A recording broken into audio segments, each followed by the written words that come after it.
Okay. Ana akong chief electrician, Mr. Ray the Great. Hi! Yeah. Ikaw mong chief engineer. Oka, set up kami sa kuha na mo. Mga panels.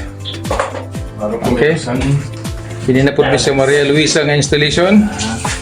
Kaning installation is 2 battery nga 16 kilowatt.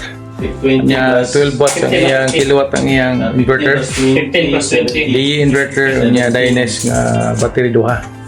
Okay. So, 14 na tayo ang sentro. Yung location. 35.5 ang sentro. Okay.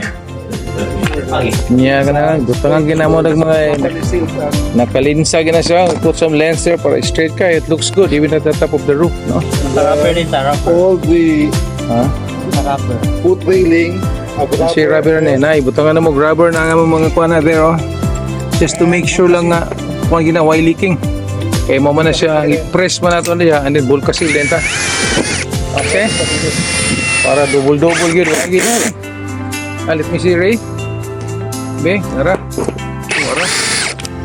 There you go. Point the rubber, Ray. Narang rubber, oh. Okay, mo na siya seal mo before na mo butang ng mga hilpot. And then, isa, and then, butangan din na mo siya sealant. Yeah? Alright. There you go. Ano nga mong layout?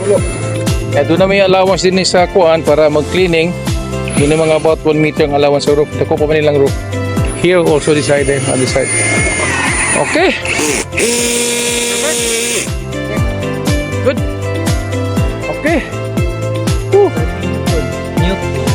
13 newtons ang kuan. Kahugot. Kuyaw. Kaya liman ka na pa newtons. Kitsa na newton. Itong ligag kuan. Tuba at silingan na to. Newton store.